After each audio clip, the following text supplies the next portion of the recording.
امریکہ اور ایران کے جو اسرائیل مذاکرات ہو رہے تھے اس میں کون ذلیل ہوا، کس کو عزت نصیب ہوئی، یہ تو بہت بات کی بات ہے، بعد میں بات کرتے ہیں اس پر کامیاب ہوئے یا ناکام۔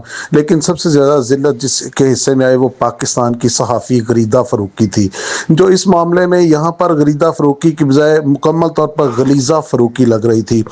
کسی عورت کی اپنی جسم کی اس طرح نمائش کرنا، اور وہ بھی اس عمر میں کہ جب آپ کی عمر ڈھل چکی ہو، اپنا فرنٹ سے بیک سے اس طرح سے ایکسپوز ہونا کہ آپ کسی گندی فلم کی ہیروئن لگ رہی تھی۔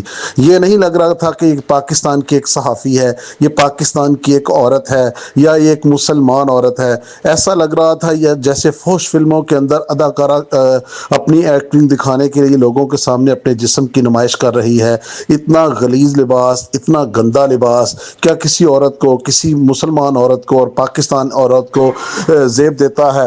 اور جسم کا ایک ایک حصہ آپ ذرا دیکھتے جائیں، ایسے ایسے اپنے بالکل الگ نظر آ رہا تھا کہ مرد تو مرد، وہاں عورتیں بھی دیکھ کر اس کو شرما رہی تھی۔ لیکن بغیرتی، بے حیائی، بے شرمی کا مجسمہ بنی ہوئی غلیظہ فروقی اس طرح پھر رہی تھی کہ جیسے پوری دنیا کو اپنی مٹھی میں بند کیا ہوا ہے۔ اور ان کی خبروں کے معیار کی بات کی جائے تو خبروں کا معیار ان کا یہ تھا کہ یہ بی بی سی لندن سے، یہ نیو یارک ٹائمز سے لے کر جیو، اے آر وائی نیوز، بڑے چینلز بھی ساری خبریں صرف اسی کی سے لے کر چلا رہے تھے۔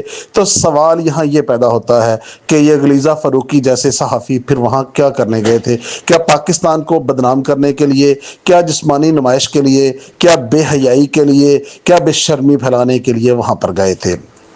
اب وہاں پر ایرانی صحافی بھی ایک آئی ہوئی تھی۔ غلیظہ فروقی کو اس وجہ سے زیادہ تنقید کا اور لعنتوں کا نشانہ بننا پڑ رہا ہے کہ جہاں پر انہوں نے اپنی فحش فلموں کی اداکارہ بننے کی صلاحیت کا اظہار کیا، وہاں پر ایران کی جو صحافی تھی وہ سر سے پاؤں تک عبایا کے اندر تھی، اور کام دونوں کا سیم سیم تھا، دونوں ہی اپنے اپنے چینلز کی رپورٹنگ کر رہی تھی۔ لیکن یہ ہے کہ جس سچ سے کوئی مقتل میں گیا وہ شان سلامت رہتی ہے۔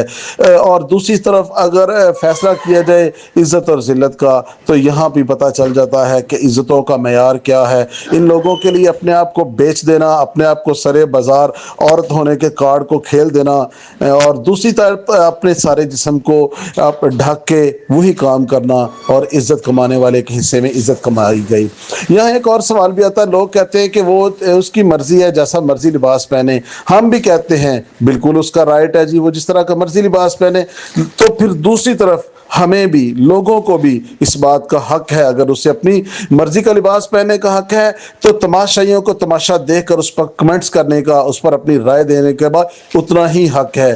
یہ خبریں نہیں دے سکتے، ان کو ایسا چاہیے۔ اور غلیظہ فروقی جیسی جتنی بھی صحافی ہیں جو صحافت کے نام پر کلنک ہیں، میں ایک صحافی ہونے کے ناطے بھی ان کو دیکھ کے ایک شرمندگی محسوس کرتا ہوں۔ ان لوگوں کو چاہیے کہ یہ یہاں سے کوچ کریں، اس اپنے ملک کے اندر جائیں جہاں پر گندی فلمیں بنتی ہیں۔ یہ ٹرپل ایکس فلموں کی ایکٹریس ہیں، ان کو وہی کام کرنا چاہیے، یہ ان کو زیب نہیں دیتا۔ حالانکہ اس وقت ان کو چاہیے تھا کہ پوری دنیا کا میڈیا وہاں پر آیا ہوا ہے، پاکستان کو اللہ پاک نے عزت دی ہے، پاکستان کا وقار بلند ہو رہا ہے، پاکستان کے اندر طاقتور ترین ملک آ کے مذاکرات کر رہے ہیں، تو ان کو چاہیے تھا کہ یہ پاکستان کا بہترین چہرہ پیش کرتی، پاکستان کا قومی لباس پہنتی۔